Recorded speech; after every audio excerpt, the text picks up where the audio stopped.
Hello everyone, good afternoon. हमने हमारा topic start किया income from house property. Income from house property में हमने इंट्रोडक्शन देखा।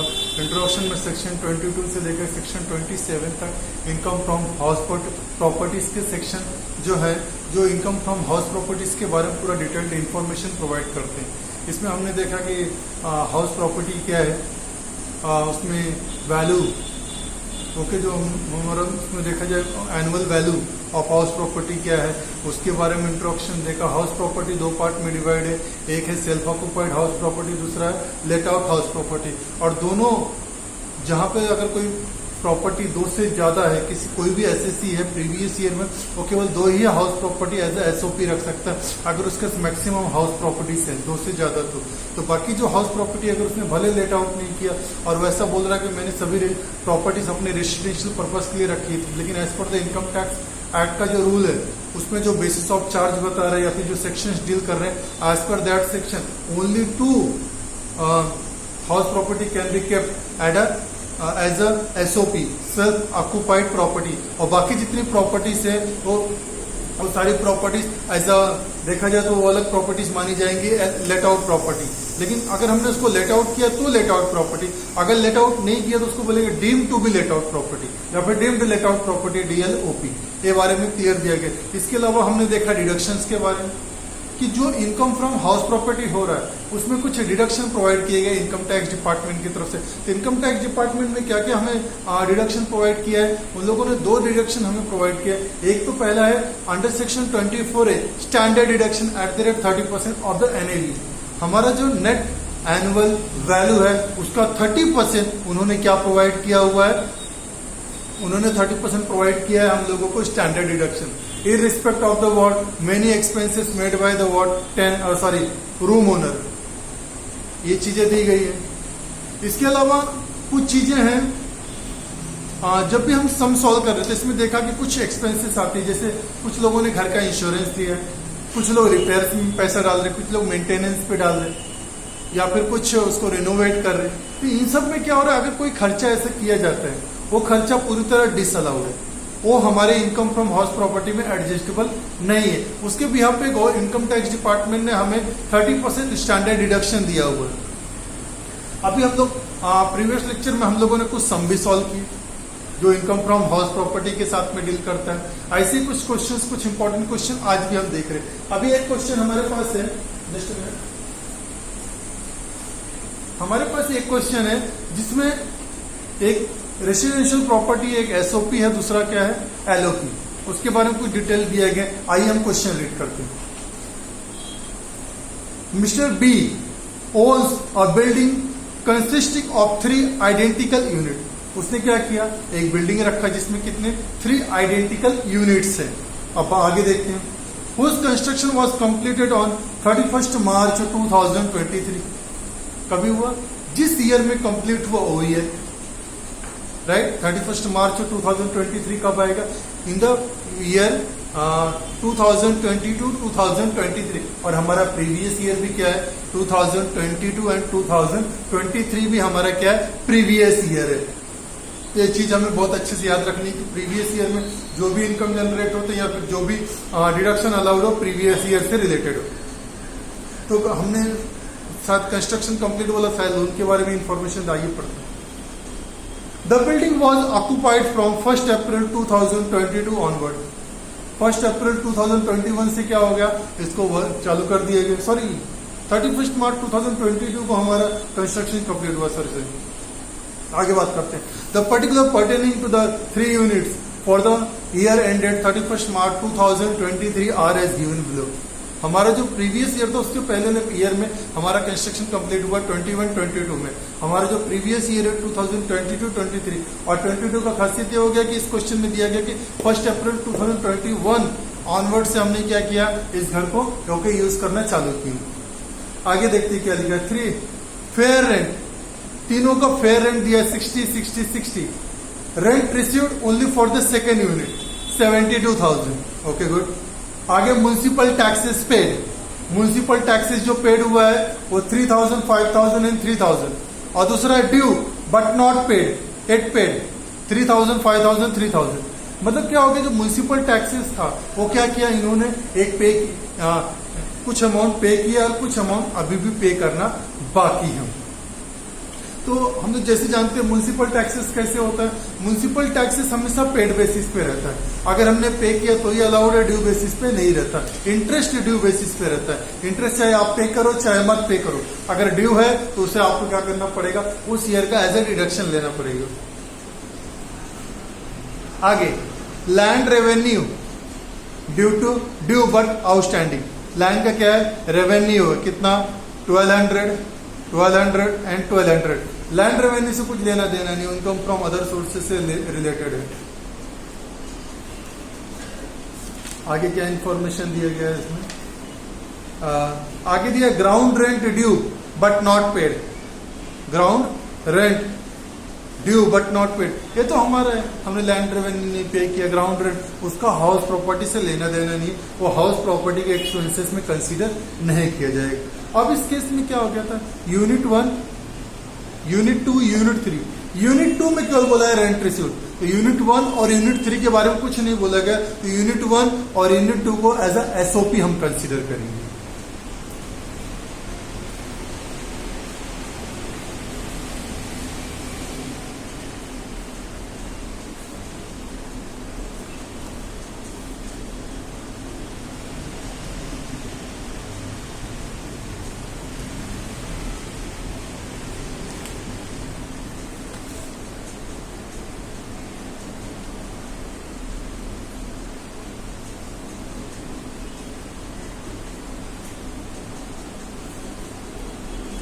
Nature of occupation, unit 1 self occupied for residence, unit 2 let out for residence. मतलब second unit क्या हो गया, एलओपी हो गया, क्योंकि इसने दिया भी है कि रेंट रिसीव्ड 72,000 मतलब 6,000 पर मंथ हो गया।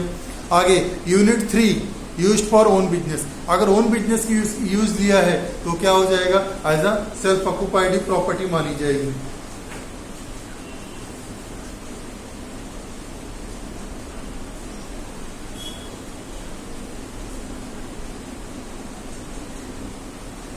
सॉरी, यूनिट 3 हम लोगों ने क्या किया है, लिखा है कि nature of occupation, unit 1 self occupied for residence, unit 2 let out for resident, unit 3 used for own business.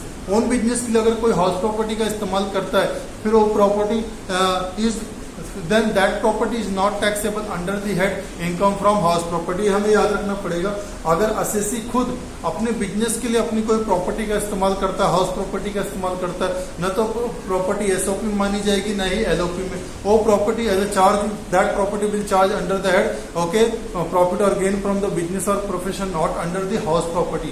ये चीज हमें परफेक्टली याद रखनी पड़ेगी। ये चीज बहुत ही सिंपल दिया गया है कि अगर कोई भी प्रॉपर्टी बिजनेस पर्पस के लिए यूटिलाइज हो रही, that property will not be charge under the head income from house property. तो प्रॉपर्टी 3 क्या हो गया, वो इनकम फ्रॉम हाउस प्रॉपर्टी चला गया। प्रॉपर्टी 2 एलओपी है, प्रॉपर्टी 1 क्या एसओपी। तो इस क्वेश्चन में जब हम सॉल्व करेंगे तो इस क्वेश्चन में हमें क्लियरली मेंशन करना है कि जो हाउस 1 है वो फॉर एसओपी है, हाउस 2 एलओपी है, और house 3 will not be charge under the head income from house property. हम लोग नोट्स में दिखा देंगे। आगे क्या लिखा है, on April 1, 2022 has borrowed a sum of ₹5 lakh, sorry 2020, on 1st April 2020 he borrowed a sum of ₹5 lakh bearing interest at 12% per annum for the construction of this building। इन लोगों ने क्या किया, 5 लाख रुपीस लोन लिया अपने building को construct करने के लिए, और उसमें इन लोगों ने क्या किया, 12% लोन प्रोवाइड किया। 12% लोन पे इंटरेस्ट दे रहे हैं। The total cost of construction of building is 12 lakh. Building को पूरा कंस्ट्रक्ट करने का कॉस्ट क्या है, 12 लाख। उससे कुछ लेना देना नहीं। लोन कितने का, 5 लाख से हमें उससे लेना देना। Compute the income from house property for mister B for the assessment year 2023-2024। अभी हम लोगों को ये देखना पड़ेगा कि ये जो बिल्डिंग है ये लोन कभी लिया हम लोगों ने, इस पे लोन लिया 1 अप्रैल 2020 को। कंस्ट्रक्शन कभी कंप्लीट हुआ है 31 मार्च 2022 को, मतलब 2 साल। 2 साल का उसके ऊपर इंटरेस्ट आ जाएगा।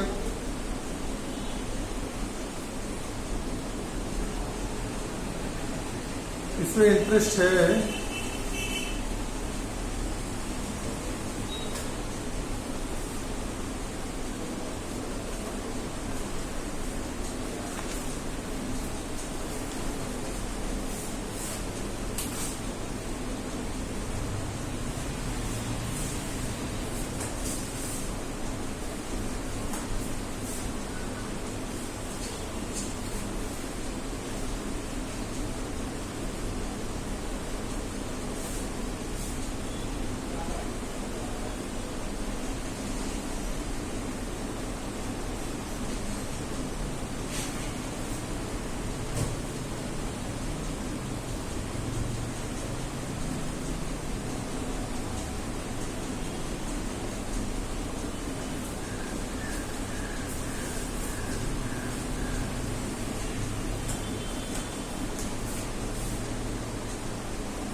अब ये क्वेश्चन सॉल्व करने से पहले हम लोगों ने क्या किया, अपना फॉर्मेट ड्रॉ कर लिया।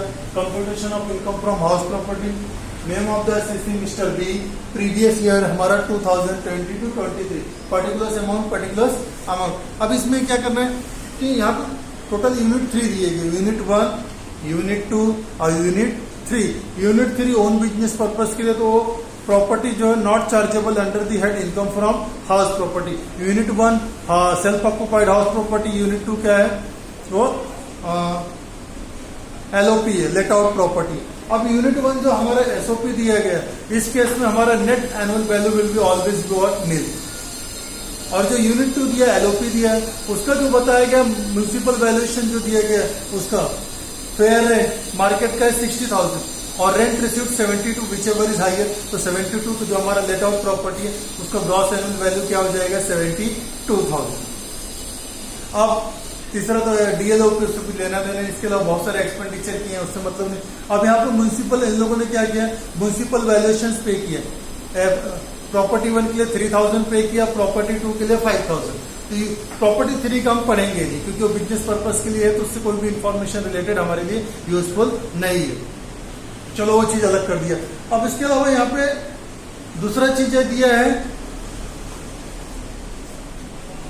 कि अभी यहाँ पे जो हमारे प्रॉपर्टीज हैं, हमारे यहाँ जो प्रॉपर्टी है, अब इस प्रॉपर्टी में सबसे अच्छी बात ये दी गई कि इसमें जो हमारा ये दिया गया है, जो लोन पीरियड है वो क्लियरली मेंशन है। कंस्ट्रक्शन कब कंप्लीट हुआ ये भी दिया हुआ है। 5 लाख रुपीज का इन लोगों ने क्या किया, लोन लिया अपने घर को कंस्ट्रक्ट करने के लिए। ओके, और उसमें वो लोगों ने क्या किया, 12% पर एनम इंटरेस्ट देखा जाए तो 5 लाख का 12% हो जाएगा 60,000। 60,000 पर एनम इंटरेस्ट रेट है इनका, ये हो जाएगा इनका। अब इंटरेस्ट रेट जो है उसे हम लोग को कंसीडर करना है कितना, 3 हाउसेस के लिए। और जब हम एक एक हाउस को सॉल्व करेंगे तो उसको एक एक हाउस के बराबर उस चीज को कंस्ट्रक्ट करके ले लेंगे कि एक हाउस में इतना अलाउड है एज ए उसका interest deduction under section 24B। तो सबसे पहले हम किसके बारे में लेंगे, एसओपी के बारे में।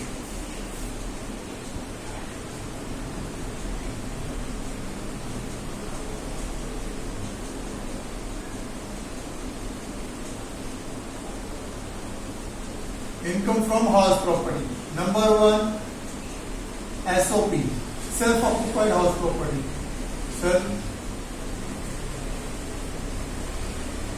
सेल्फ ऑक्युपाइड प्रॉपर्टी वो क्या हमारा यूनिट 1।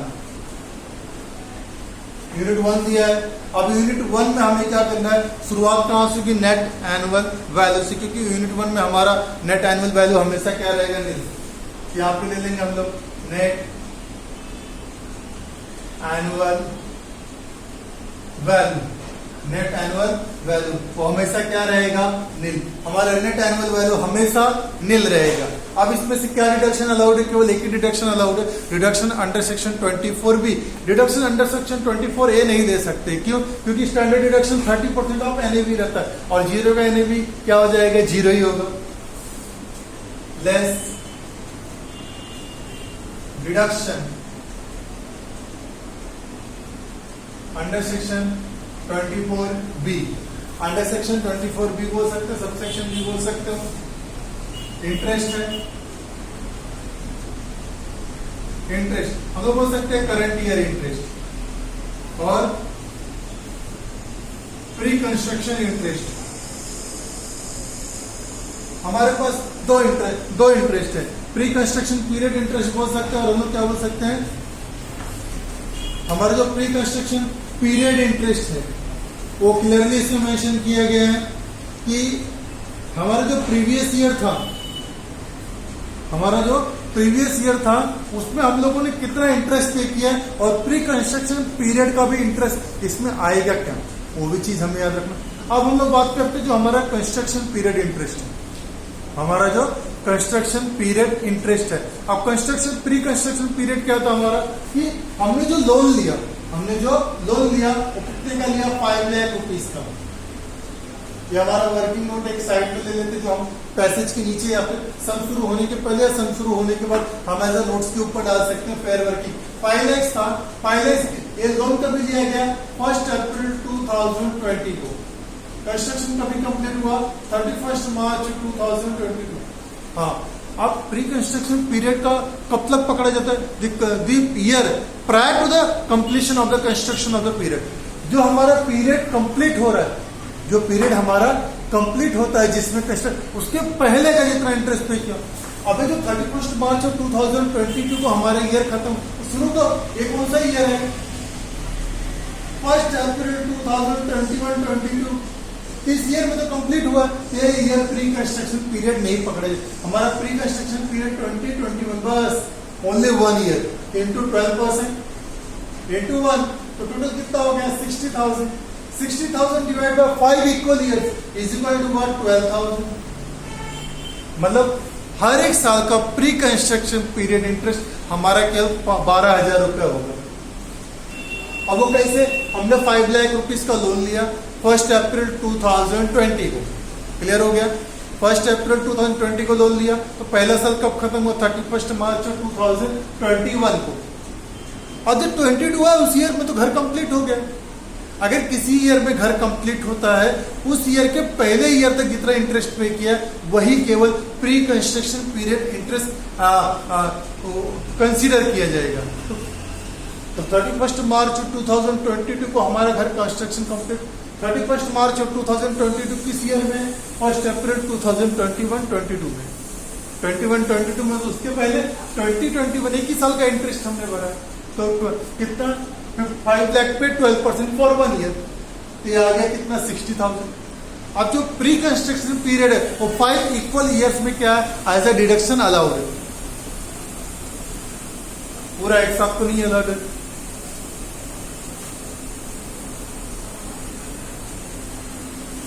तो हमारे पास क्या है? हमारा 60,000 डिवाइड बाय 5, तो कितना आ गया? Every year 12,000। लेकिन 12,000 किसके लिए? For 3 house, 3 unit. एक यूनिट लिए कितना होगा? तो डिवाइड बाय 3, ये होगा ओनली 4,000। केवल 4,000 रुपया, only 4,000 will be allowed as a deduction for only 1 unit. Simple, बहुत क्लियर हो गया। समझ में आगे रहेगा सभी को?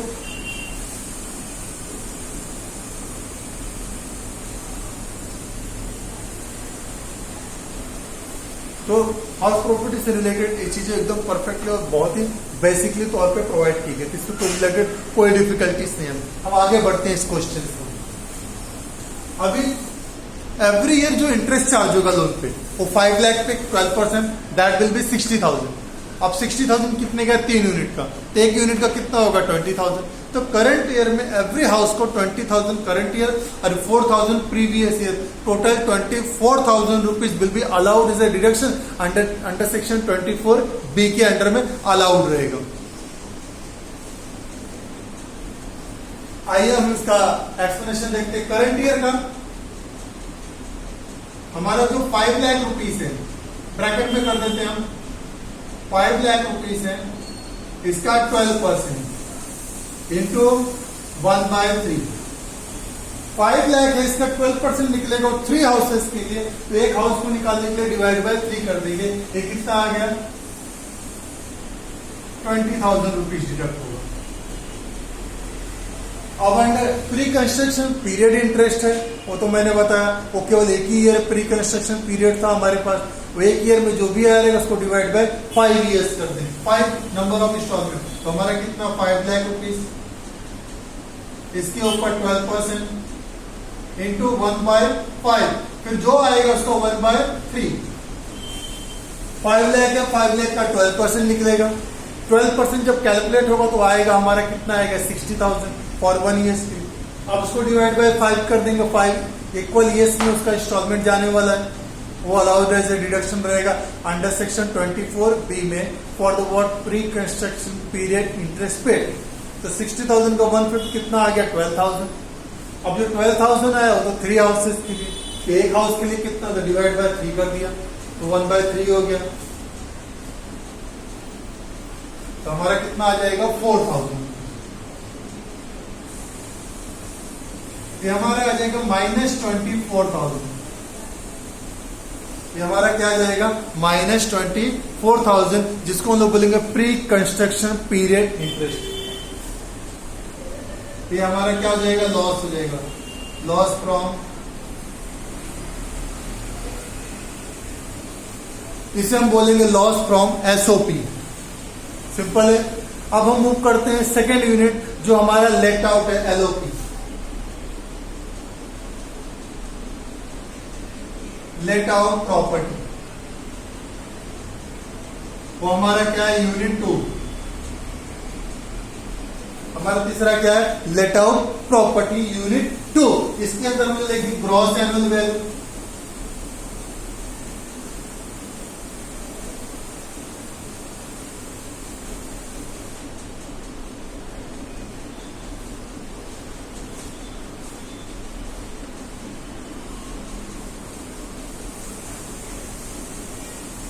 हमारे पास दो वैल्यू दिए गए, हायर ऑफ 72,000 एंड 60,000। 72,000 हमारा रेंट रिसीव्ड और 60,000 फेयर रेंट, मार्केट वैल्यूएशन के सबसे जो फेयर रेंट मार्केट में आज चल रहा है वो रेंट दिया गया है 72,000 एंड 60,000। ये दोनों में से जो भी अमाउंट हाइयर है वो हमारा क्या हो जाएगा, gross annual value for the unit 2 late out property. हमारे पास फेयर रेंट यूनिट 1 और यूनिट 3 के लिए भी दिया, लेकिन दोनों एप्लीकेबल नहीं है। यहाँ पे कितना आ गया, 72,000। अब इसमें से क्या होगा, लेस,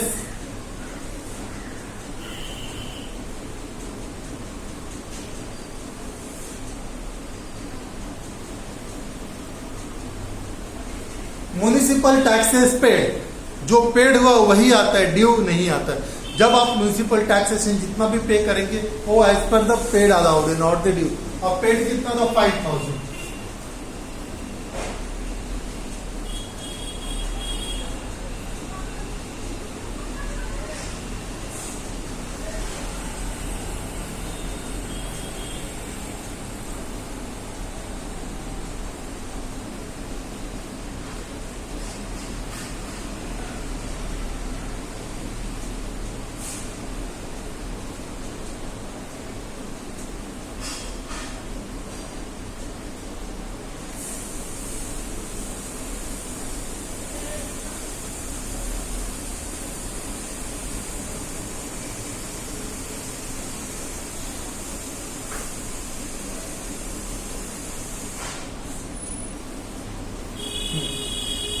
और हमारे ग्रॉस एनुअल वैल्यू 72,000 रुपीज आ गया था, हायर ऑफ द 72 और द फेयर रेंट 60,000।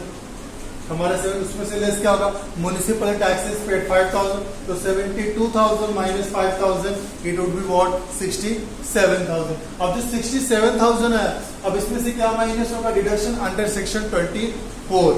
अब डिडक्शन अंडर सेक्शन 24 आया तो उसमें क्या आ गया, under section 24A 30% standard deduction. अब जो 67,000 है उसमें से क्या होगा, 30% स्टैंडर्ड डिडक्शन, 30% 6, 6, 18, 7, 20,100 रुपीज। ये हमारा स्टैंडर्ड डिडक्शन। और डिडक्शन अंडर सेक्शन 24 दो है, करंट पीरियड इंटरेस्ट और प्री कंस्ट्रक्शन पीरियड इंटरेस्ट है। इसमें हम ले लेंगे करंट ईयर इंटरेस्ट, वो कितना आया था, 20,000। और pre construction period interest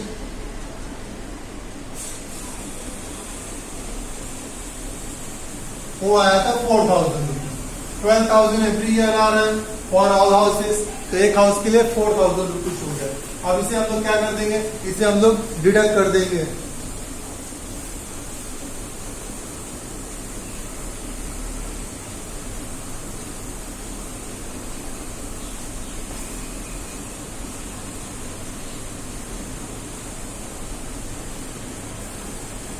okay, तो ये हमारा कैलकुलेशन आ गया।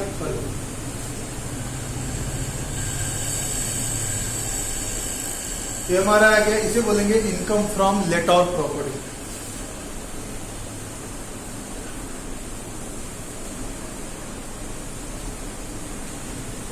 Income from LOP. नंबर 3,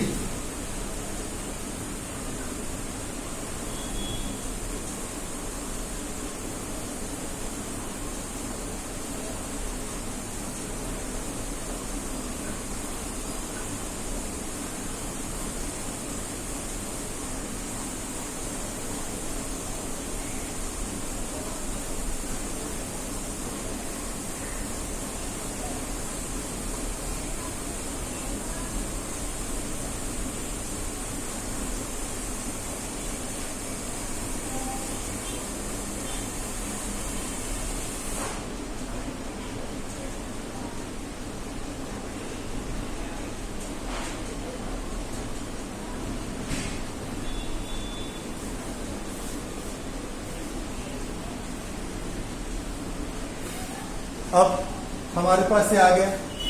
अब यहाँ पे इनकम फ्रॉम हाउस प्रॉपर्टी दिया था, SOP, self occupied house property, उसका हमेशा net annual value will be nil, net annual value हमेशा नील रहेगा। उसमें से क्या माइनस हुआ, deduction under section 24B। 24B में प्री करंट ईयर इंटरेस्ट था 20,000 आया, 60,000 तीनों हाउसेस के लिए, एक हाउस के लिए कितना हो जाएगा 20,000। प्री कंस्ट्रक्शन पीरियड हमने कैलकुलेशन किया था, एक ईयर का ही था, 60,000 divide by 5 equal instalment of the 5 years each, sorry 1 instalment 5 for 5 years each.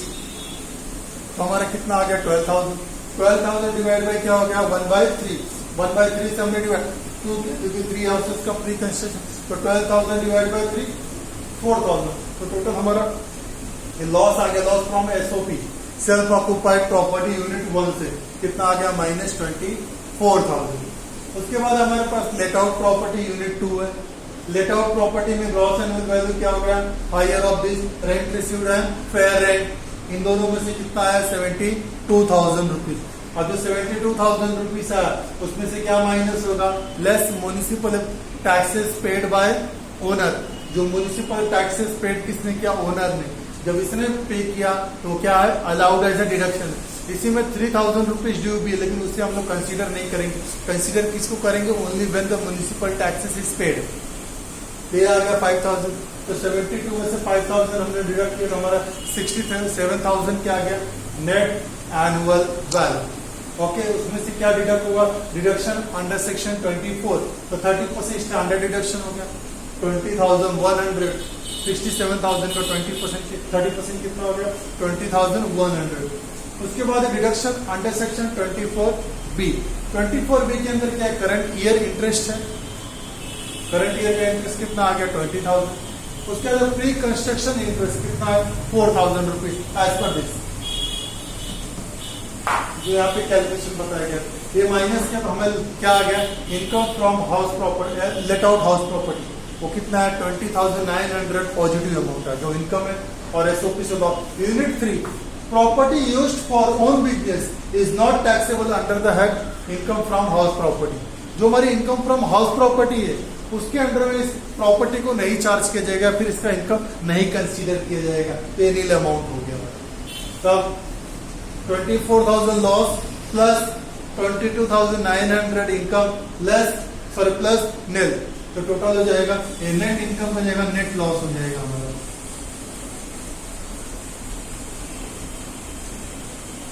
22,900 और 24,000 से माइनस होगा, क्या जाएगा 1,100 रुपीज इन लॉस ब्रैकेट में। ये हमारा क्या हो गया, लॉस हो गया। बहुत ही अच्छा क्वेश्चन था। इस क्वेश्चन में एक प्रॉपर्टी ऐसी दिखाई जो ओन बिजनेस पर्पस के लिए यूटिलाइज, उसे income from under the head income from house property में नहीं कंसीडर करेंगे। Please see it.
अब हम अपने एक नए क्वेश्चन की तरफ देखते हैं।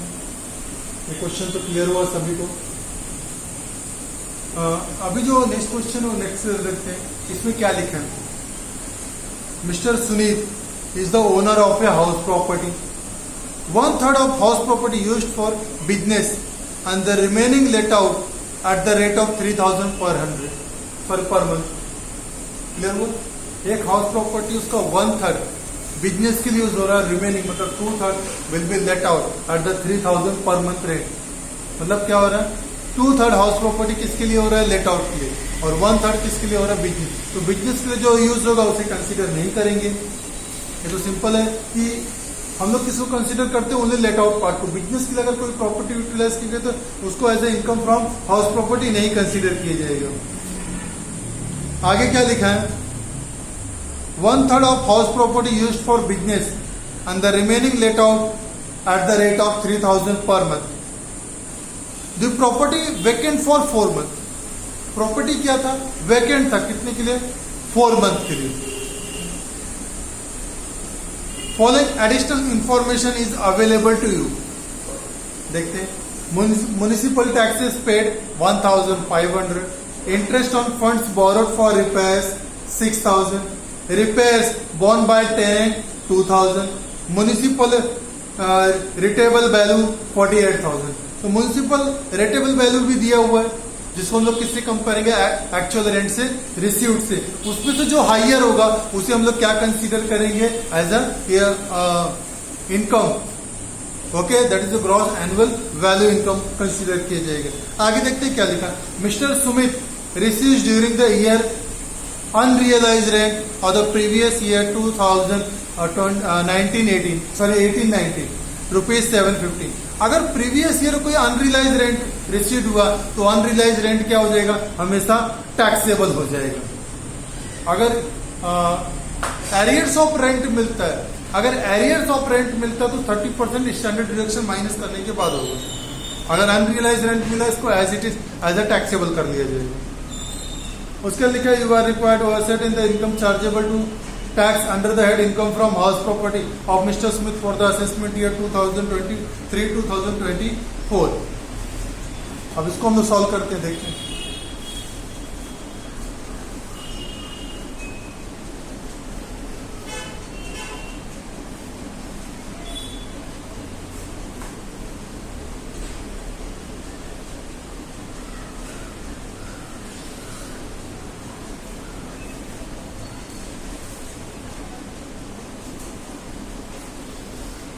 यहाँ नेम ऑफ द एसएससी क्या दिया हुआ है, mister Sumit.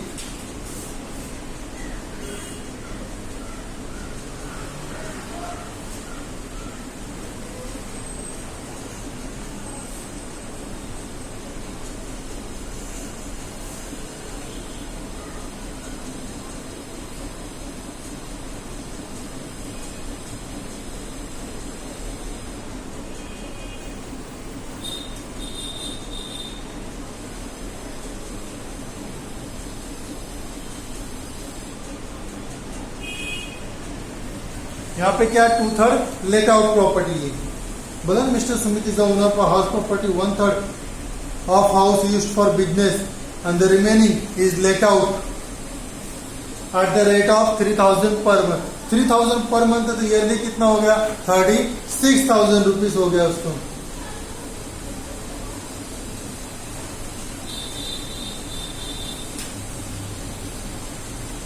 And the property was vacant for 4 month. अब यहाँ पे क्या होगा कि यहाँ पे हम लोग, चलो सबसे पहले क्या करेंगे, जीएबी निकालेंगे, ग्रॉस एनुअल वैल्यू किससे, म्युनिसिपल टैक्सेशन से हम लोग क्या करेंगे उसको, ओके, उससे कंपेयर करेंगे। अब यहाँ पे ग्रॉस एनुअल वैल्यू कैसे आएगा,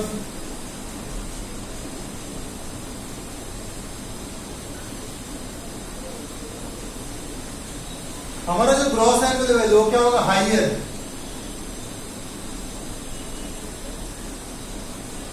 हाइयर ऑफ रेंट रिसीव्ड,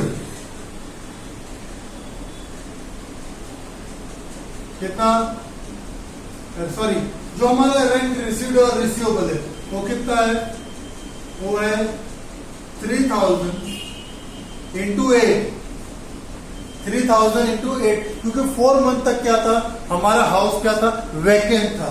तो 3000 इंटू 8 कितना हो गया? 32,000, सॉरी 30,000। हमारा हाउस क्या हो गया? ओके, रेंट यहाँ पे कितने का मिला है? केवल हमको 3000 इंटू 8, सॉरी 24,000, केवल 24,000 हमें मिला है। लेकिन अगर एक्चुअली इसको 12 मंथ तक हम लोग देखें तो 3000 इंटू 12 कितना होता है? 36,000 only for the let out property. लेकिन यहाँ पे जो हमारा रेंट एक्चुअल रिसीव्ड हुआ है कितना है? 24। लेकिन जब हम हायर ऑफ कंपेयर करेंगे, पूरा 12 महीने की करना है, क्योंकि जो म्युनिसिपल वैल्यूएशन या फिर अदर वैल्यूएशन जो देता है वो क्या होता है? पूरा कैलकुलेटेड रहता है। अब देखते हैं आगे।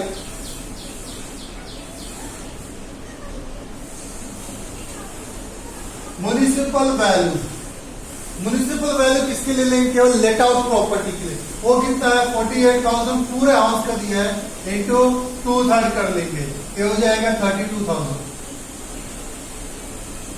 क्या होगा? ये 24,000 के नीचे हम लोग इसका एक्चुअल लिख देते हैं 36,000।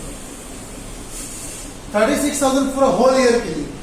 ओके, तो पूरे होल ईयर से पहले कंपेयर कर देगा, तो 36, 32 whichever is higher, 36 less vacant period rent.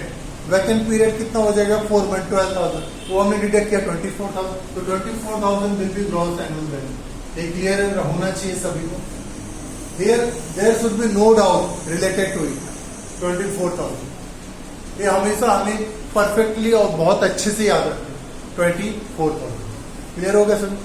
Rent कितना है? 24,000 एक्चुअली रिसीव हुआ। लेकिन अगर हमें 12 मंथ का देखें तो रिसीवेबल कितना होना चाहिए? 36। हमेशा हमको ईयरली अमाउंट से कंपेयर करना है।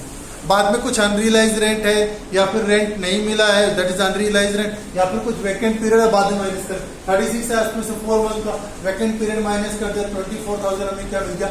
Gross annual value. अब यहाँ से लेस क्या हो गया? ये लेट आउट प्रॉपर्टी, यहाँ से म्युनिसिपल टैक्सेस जो ओनर ने पे किया, यहाँ पे इसका डिडक्शन मिलेगा।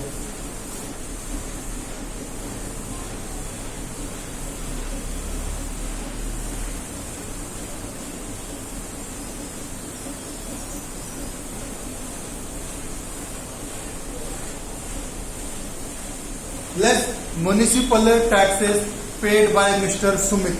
मिस्टर सुमित ने यहाँ पे म्युनिसिपल टैक्सेस पे किया, वो यहाँ पे क्या हो जाएगा? डिडक्ट हो जाएगा। अब मिस्टर सुमित जो है उन्होंने म्युनिसिपल टैक्सेशन कितना पे किया है? 1,000 रुपीज। 1,000 पे किया तो हमारा क्या आ जाएगा? Net annual value.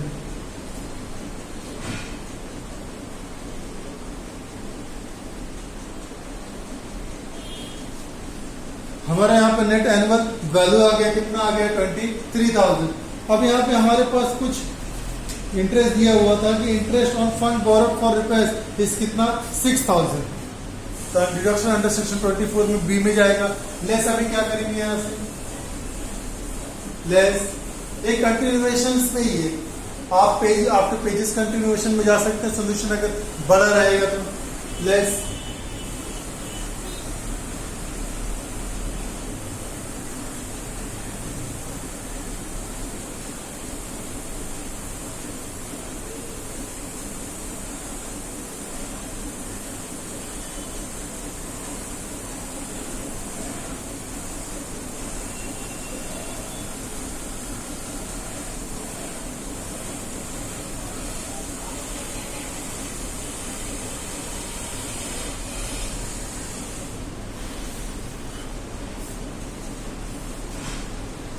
अभी यहाँ पे क्या बोला गया था कि interest on fund borrowed for repairs कितना है? 6,000 रुपीज। ओके, एरिया है। उसके बाद हमारे पास रिपेयर्स बोन बाय टेनेंट, उससे कुछ लेना देना नहीं हमको। और इसमें लिखा था unrealise rent for the year 2018-19 received in the previous year ₹750। वो तो बाद में देखेंगे, पहले हमने लेट आउट प्रॉपर्टी 2/3 लिया है, जो 2/3 हमारी लेट आउट प्रॉपर्टी उसे देखेंगे। हमने जो म्युनिसिपल टैक्सेस था वो कितना पे किया था? 1,500। तो 1,500 अगर पे किया है तो इसके लिए कितना हो जाएगा? अगर चीज यहाँ पे कैलकुलेशन लिख सकते हो कि हमने टोटल 1,500 पे किया है। इसका जो लेट आउट प्रॉपर्टी है 2/3, केवल उसके लिए ही 1,000 रुपीज आएगा। 500 रुपए किसके लिए हो जाएगा? एसओपी के लिए, सॉरी एसओपी नहीं, जो बिजनेस पर्पस के लिए जो 1/3 प्रॉपर्टी यूटिलाइज किया उसके लिए, और 1/3 प्रॉपर्टी जो यूटिलाइज किया यहाँ पे आएगा नहीं आएगा। अब 24 स्टैंडर्ड डिडक्शन दिया है 30%, जो हम लोग स्टैंडर्ड डिडक्शन क्या करेंगे, इसमें से हम लोग डिडक्ट कर देंगे स्टैंडर्ड डिडक्शन, तो हमारा आ जाएगा स्टैंडर्ड डिडक्शन 2300 का 30% 2226 एंड 309 तो 6900। अब जो इंटरेस्ट पेड किया लोन पे, फंड बोरो फॉर रिपेयर से सबके लिए किया तो उसको भी अलाउड है, आपको डिडक्शन की घर को मेंटेन रख रहे, तो जो लोन लिया आपने तो लोन पे इंटरेस्ट कितना पे किया 6000, लेकिन 6000 में से 2/3 प्रॉपर्टी ही केवल लेट आउट हुआ है, तो जो भी इंटरेस्ट पेड करेंगे वो केवल 2/3 हमारा क्या होगा, करंट ईयर में as a interest on loan deduction allowed होगा, तो हमारा कितना हो जाएगा 6000 का 2/3 हो जाएगा 4000। सॉरी, जो हमारा अमाउंट माइनस में रहेगा उसको हम एज ए माइनस डिडक्शन दिखा सकते हैं। ओके, तो यहाँ पे माइनस हो जाएगा हमारा आएगा टोटल 10,900, इसमें से क्या 11,900, ये क्या हो जाएगा income from let out property. अब इसमें ऐड करेंगे हम लोग, add what, unrealise rent received, वो कितना था 750 रुपीज, यहां पर डाल देंगे हम लोग नेट इनकम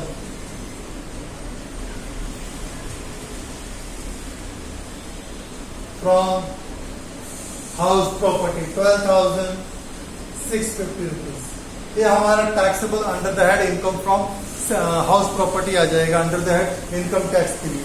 इनकम टैक्स के लिए हमें जो ग्रॉस टैक्सेबल वैल्यू थी उसमें इनकम फ्रॉम हाउस प्रॉपर्टी से वैल्यूएशन आ जाएगी कितना 12,650 रुपीज।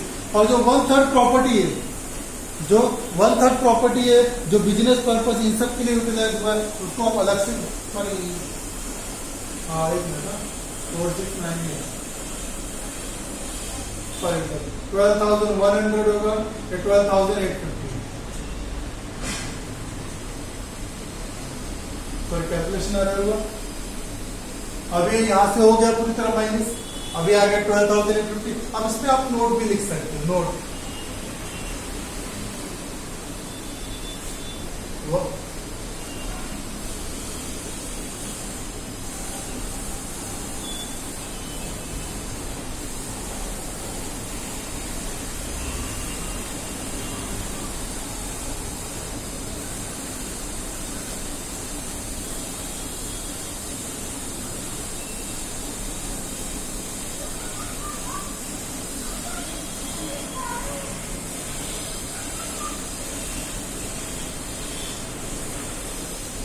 हम लोगों ने यहाँ नोट डाल दिया 1/3 प्रॉपर्टी, हाउस प्रॉपर्टी के लिए कोई प्रॉपर्टी जो घर है if used for business is not taxable under the head income from house property, taxable under head, हाँ under income from tax from house property.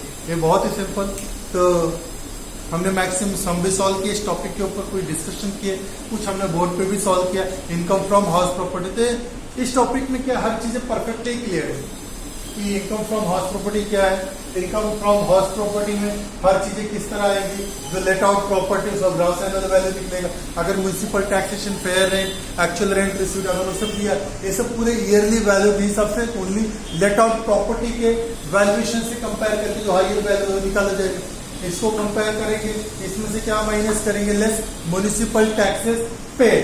Municipal taxes paid होने के बाद जो वैल्यू आएगा उसे बोलेंगे net annual value. Net annual value हम लोग क्या करेंगे, डिडक्शन अंडर सेक्शन 24 माइनस करेंगे। डिडक्शन अंडर सेक्शन 24 में दो सेक्शन दिए गए, section 24A and section 24B। 24A में क्या है, स्टैंडर्ड डिडक्शन 30%, वो कितना है, जो 23,000 है इसी 23,000 का 30% लेस 24B इंटरेस्ट 6,000 किसके लिए, पूरे हाउस के लिए। और जो लेट आउट प्रॉपर्टी हो कितना, ओनली 2/3, जो 2/3 लेट आउट प्रॉपर्टी है केवल उसका इंटरेस्ट क्या होगा तो यहाँ पे डिडक्टिबल अलाउड है, माइनस कर देते इनकम फ्रॉम एलओपी। 2/3 जो प्रॉपर्टी लेट आउट किया तो उसका आ गया। एड अनरियलाइज रेंट जो हमको रिसीव हुआ प्रीवियस का ईयर्स का रेंट, अगर प्रीवियस ईयर मिला हो टैक्सेबल वो आ गया, तो टोटल इनकम का हो गया 12,850। और जो प्रॉपर्टी यूटिलाइज किया गया for the business purpose is not taxable under the head income from house property. तो 1 मिनट इसको आप देखिए।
तो सभी लोगों ने क्वेश्चन देखिए। सर अब करते हैं, अब ये टॉपिक तो हमारा ओवर हो चुका है, कंप्लीट हो चुका है। इसके ऊपर कुछ और थोड़ा इंट्रोडक्शन देखते हैं और नेक्स्ट लेक्चर से हमारा income from house property start होगा। तो पहले इसमें कुछ और चीजें एक बार मैं फिर से आपके सामने क्लियर करता हूँ।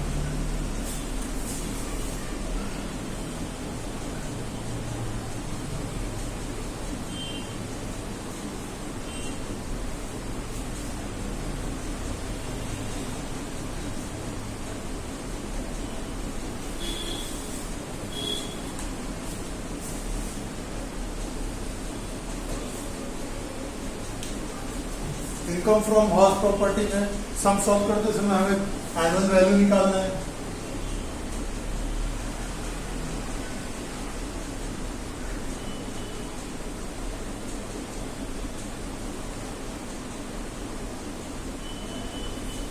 हमें क्या निकालना है? Annual value of house property. अब हाउस प्रॉपर्टी दो टाइप की हो सकती है हमारे पास।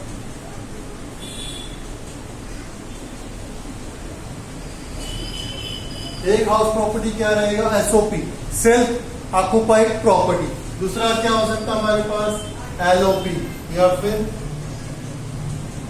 बीएलओपी। हाउस प्रॉपर्टी जो एसओपी रहेगा, इस केस में हमेशा net annual value.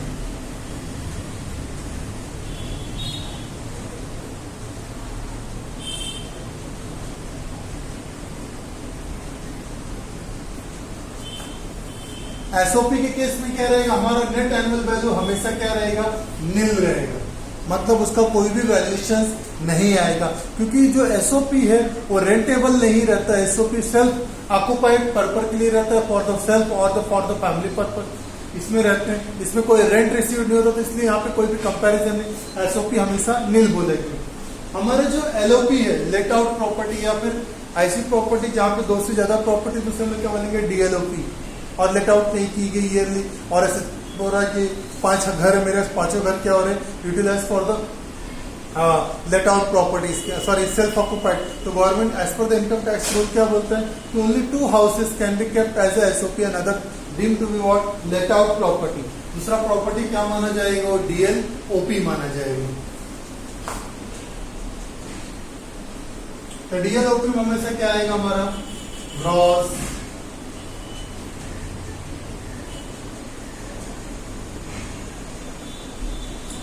Annual value हमेशा वहां पे एक अमाउंट में आएगा।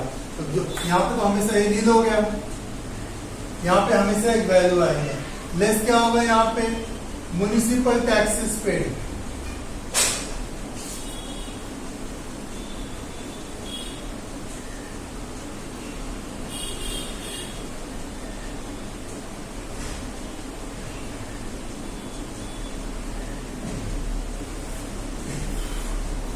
यहाँ पे एलओपी है, डीएलओपी है, यहाँ पे ग्रॉस एनुअल वैल्यू आएगा। उसमें से केस क्या होगा, म्युनिसिपल टैक्सेस पेड और borne by owner, not by the tenant, और not reimburse from the tenant. ये ओनर ने खुद पे किया तो ही allowed as a deduction, otherwise municipal taxes अगर टेनेंट पे कर रहा है या फिर ओनर पे करके टेनेंट से रिइंबर्स कर रहा है, then it will be what, disallowed.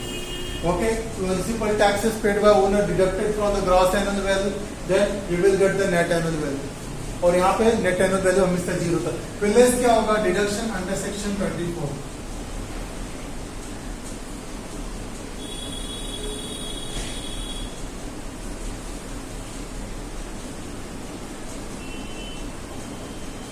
Deduction under section 24।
यहाँ पे देखिए एसओपी है, एसओपी में नेट एनुअल वैल्यू हमेशा क्या रहेगा, नहीं उसमें से क्या लेस होगा, डिडक्शन अंडर सेक्शन 24। तो 24 में केवल अंडर सेक्शन 24 बी अलाउड है बस, क्या अंडर सेक्शन बी, तो क्या होगा, इंटरेस्ट ऑन लोन, तो हमारे यहां पे आ जाएगा लॉस फ्रॉम एसओपी।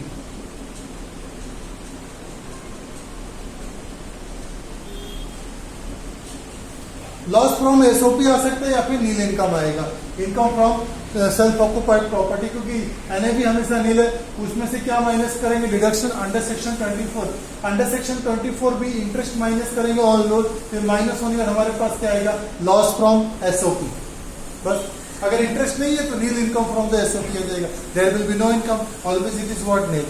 लेकिन एलओपी में हमेशा gross annual value less municipal taxes paid और बोन बाय ओनर, ये आ गया, तो नेट एनुअल वैल्यू आ गया। इसमें से डिडक्शन क्या होगा, डिडक्शन अंडर सेक्शन 24, उसमें डिडक्शन अंडर सेक्शन 24 है, स्टैंडर्ड डिडक्शन माइनस कर दिया, वो माइनस कर दिया, दूसरा क्या आएगा, deduction under section 24 B, interest on loan, loan जो यूज किया है घर के लिए, उसमें इंटरेस्ट दो तरह के आ सकते हैं, एक इंटरेस्ट पेड होगा फॉर द करंट ईयर और एक हो सकता है प्री कंस्ट्रक्शन पीरियड इंटरेस्ट, और दोनों भी डिडक्ट होने के बाद जो हमारे अमाउंट आएगा उसे income from let out house property बोले।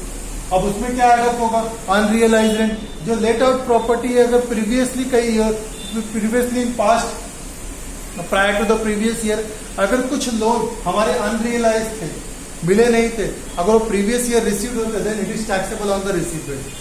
कोई एरियर्स ऑफ रेंट था पहले का, वो हमें प्रीवियस ईयर में मिल रहा है, तो हमें क्या करना है, इसको ऐड करना है, लेकिन after deduction of 30% standard deduction, arrears of rent जब भी हमें मिलेगा 30% standard deduction under section 24A का, वो हमें डिडक्ट करने के बाद ही अमाउंट लेगा। उसका जो हमारा लेट आउट से आया था इनकम, उसमें अनरियलाइज और एरियर्स ऑफ रेंट ऐड कर दो, जो टोटल आ गया उसे बोलेंगे नेट इनकम। और हमारे पास अगर एक ही क्वेश्चन में एसओपी एलओपी दिए हुए हैं तो जो सभी इनकम को ऐड करके net income from house property generate करेंगे हम लोग। तो ये हमारा टॉपिक था इनकम फ्रॉम हाउस प्रॉपर्टी। तो ये टॉपिक बहुत ही इंटरेस्टिंग था, बहुत ही अच्छा था, बहुत ही सिंपल, और सिर्फ हमें लोन के ऊपर ज्यादा ध्यान देना और gross annual value of late out property निकालते समय कुछ चीजों का ध्यान देना है कि जो भी अमाउंट कंपेयर रहेंगे वो ईयरली बेसिस पे रहेंगे। कुछ रेंट अनरियलाइज मिले, रेंट रिसीव्ड नहीं हुआ है, या फिर कुछ अनरियलाइज रह गए, कुछ एरियर्स नहीं मिला, उसको हमारा हायर वैल्यू आने के बाद ही डिडक्ट करना है, जितने मंथ का नहीं मिलेगा उसके पहले हमें कोई भी अमाउंट डिडक्ट नहीं करना है। ये चीज हमें बहुत क्लियरली और बेसिकली याद रखना है। सभी लोगों को टॉपिक अच्छा लगा रहा होगा और ये टॉपिक बहुत ही अच्छा है, जैसे इनकम फ्रॉम सैलरी था ये भी अच्छा है। नेक्स्ट लेक्चर में जब हम मिलेंगे तो वहां पे हम डिस्कस करेंगे इनकम फ्रॉम अदर सोर्सेज, वो भी बहुत अच्छा टॉपिक है। ऐसा कोई इनकम जो income from salary, house property, capital gain या फिर बिजनेस और प्रोफेशन में नहीं कवर्ड होते हैं, उस इनकम को हम लोगों ने किसके अंडर में रखा, इनकम टैक्स डिपार्टमेंट ने किस में रखा, इनकम फ्रॉम अदर सोर्सेज, वो हम लोग ही बोलेंगे तो भी अच्छा है, कोई प्रॉब्लम नहीं है। ओके, तो so it was a very nice lecture. तो हम लोग मिलते हैं नेक्स्ट लेक्चर में। Okay, thank you everyone.